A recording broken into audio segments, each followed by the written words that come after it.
How did the two of you meet? Wow. Well, I know my story, but it's not his story. I was a member of the International Perforator Flap course for many, many years. And one year we happened to go to a place called Coimbatore in India. That was, I'm not sure, around 1916, 17. And there's this young guy that had just given a free paper, and we had a reception afterwards. And this young guy started coming up and talking to me. Like, where did he come from? What was he doing there? Yeah, because the first time I met you and I talked to you, we had a very brief conversation because you were overcrowded by so many young plastic surgeons. So my chance was there in India to make an impression to you, who was Dr. Hallock, my hero, absolute hero in lower extremity. Well, hyperbole is his middle name. And so here he was, here is this unknown. And the very next year we were in Seoul, Korea. That is true. Where we ran our next course in the International Perforator Flaps course. He goes from being the presenter in the free paper and then bing, and he's in charge.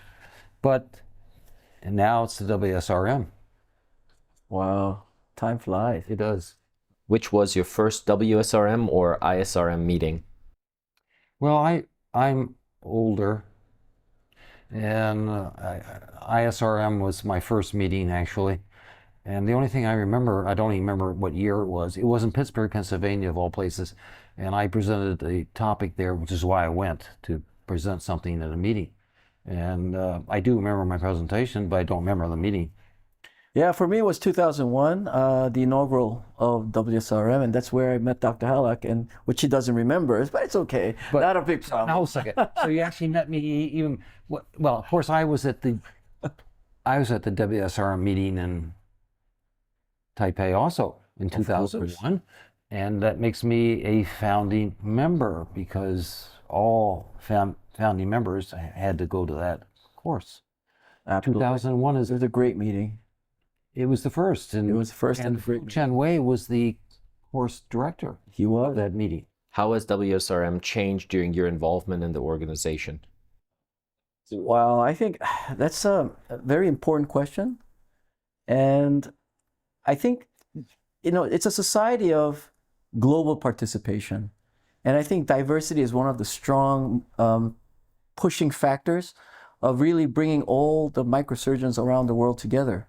But I think the most important key factors is that we're able to make it fun for young people, not only to learn, but really to make new friends and have this kind of global network. And this element that goes on even after hours, after the scientific sessions, I think what really makes this a fantastic meeting, especially for young people. There's always a huge consideration for members who come from developing countries. We try to accommodate them as much as we can. And I'm very lucky to have generous microsurgeons from developed countries who are willing to share and offer even some fellowships for them to grow as well. So it's exciting times. It's a platform that it's a unique to the World Society of Reconstructive Microsurgery. And we think we have the innovation and the idea, and we come to the WSRM and we say, "Oh, my goodness, you've already thought about that." And I did give JP one assignment many years ago, and I said, "JP, someday you must be the president of WSRM." So at least one person in the world followed my. I always follow your suggestion. Are you kidding? Always. Oh. Except on women advice. What do you think is the most important contribution and/or innovation of our specialty? Well, you know that I like to write, and I have a book I cannot publicize, but. You mean the perforator book? Oh, perforators. So I think perforator flaps have been the biggest innovation I've seen since, of course, microsurgery itself was such a change. I go back to the early days, and I see we were doing cross-leg flaps at my fellowship at the university I was at. Are you kidding me? Cross leg flaps? Then microsurgery was not being done. The whole game has changed since then because microsurgery allowed it to change to get better. I absolutely agree. I mean, I think for me, the biggest innovation is the surgeon's ability to think out of the box. Somehow we've been trained to not take no for an answer and always find an alternative way. Perforator flaps, super microsurgery, lymphedema, now even dementia.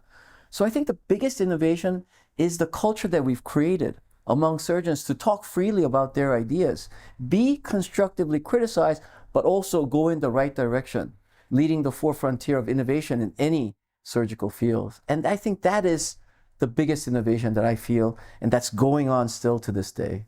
And if I may add, to have fun at what we do. That is so important, to have fun. A sense of humor is a very valuable asset, not just in our job, our profession, but in dealing with our patients. It makes them comfortable with us. Absolutely. Who are your personal legends or giants in plastic surgery? And if you would also care to share why. Well, I was first exposed to plastic surgery, and my mentor, Professor Chung, obviously, he's been a great mentor. He's taught me to do the right thing over to doing it right. So it's been an incredible time with him. And along this journey, unfortunately at that time, Korea was not a wealthy country. And for a resident to travel was really difficult. And I met a lot of these heroes in my life through literature.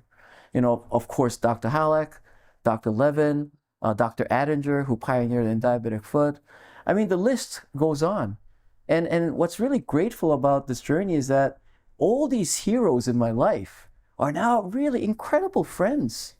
So, I rely on them for not only, for difficult cases or scientific, but also on personal matters as well. So it's been an incredible time to live with the heroes, to be friends with the heroes. And I think I'm looking forward to more of that in our society. And that's the advantage of WSRM. You can come from anywhere in the world and find out all of us are just people. That's what we are. We're just Really? people. Yes, we are. I'm a person. Your blood cell is Yes, red? Thank you. Thank you so much, JP. Now you're being funny. What is your favorite operation? That is a difficult question because I like to do surgery. I don't know if I have a favorite operation because I'm what they call, it's sort of I'm not how you say it, a general plastic surgeon. It's a derogatory term maybe, but I like to do everything. That's the beauty of what we do. We do so many diverse things, and no day is the same as the day before. And that's what's incredible about what we do.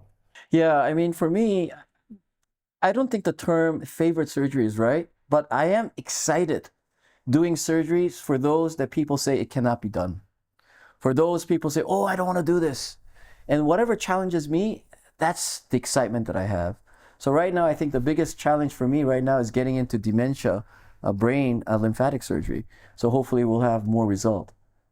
And I have given you another order, as you know, on that very topic, but we should not bring that out in public Not yet? because there's too much competition.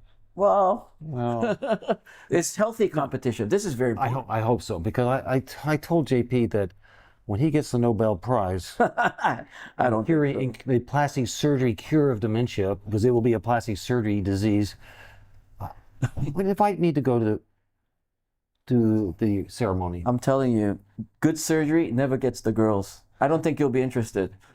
We're going to cut that thing out, okay? Thank you. What is an operation you no longer perform? Ah, good question. Well, I mean, I think it's important that you learn all the tools that you need because you never know.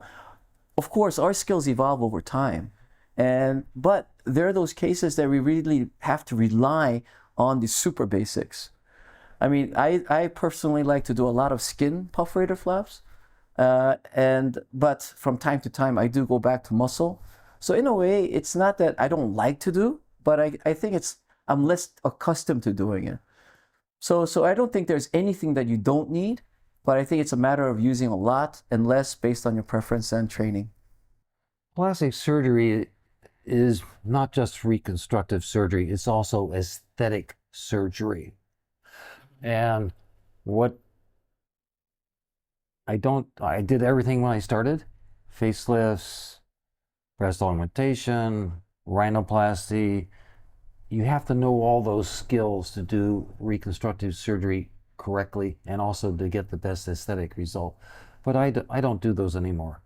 I do not. That's why my result sucks, because I hate those surgeries. Would you repeat that, please? They want to get that one in this. What has been the greatest joy of your professional career? Wow. I think for me, like I said, in this journey, the biggest joy, I have to say, is regarding relationship. And, when a trainee calls me and say, "Hey, professor, I did my first ALT. Thank you." I'm in tears. I'm in tears. And through this process, making so many incredible friends. Dr. Hallock's definitely one of them. He's my hero. He's my friend. And making all these great friends who understands you. There are a lot of plastic surgeons in your environment that, you're not able to communicate because you think differently, you act differently, and you have different aspirations.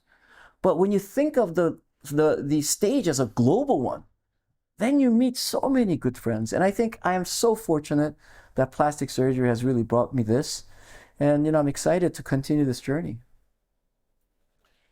And that's really what it is. I'm a country plastic surgeon. I'm not from the big city. And an opportunity to come to see the rest of the world for me is the most exciting thing that I can do. And it's amazing how many people I know here that I'm able to see and talk to, and I look forward to it every time we have this meeting.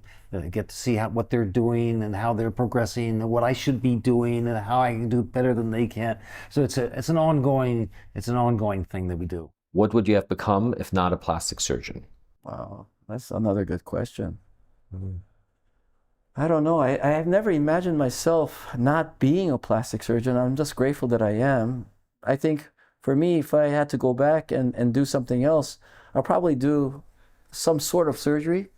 But I think plastic surgery itself is so gratifying because you see immediate results. So I guess if I haven't been doing plastic surgery, I must have been doing something that shows immediate results. Maybe a fighter, you knock out one people on the stage, something like this with immediate results. My course was different. I've been through many different phases going back and forth in my life. Before I went to become a general surgeon. I am a general surgeon still, a true general surgeon, I guess, because I'm a plastic surgeon. But that was never my goal. When I first wanted to be a baseball player, Mickey Mantle, I played baseball Pete Rose style. I would slide head first into second base when I stole it. And basketball in the winter, that's of course physically disabled me, but that's what I would like to do. I dreamed that someday I'd be those things, but of course reality comes in and you realize that you have to do what you're physically able to do. And what better than to use your hands and your brain at the same time and do plastic surgery.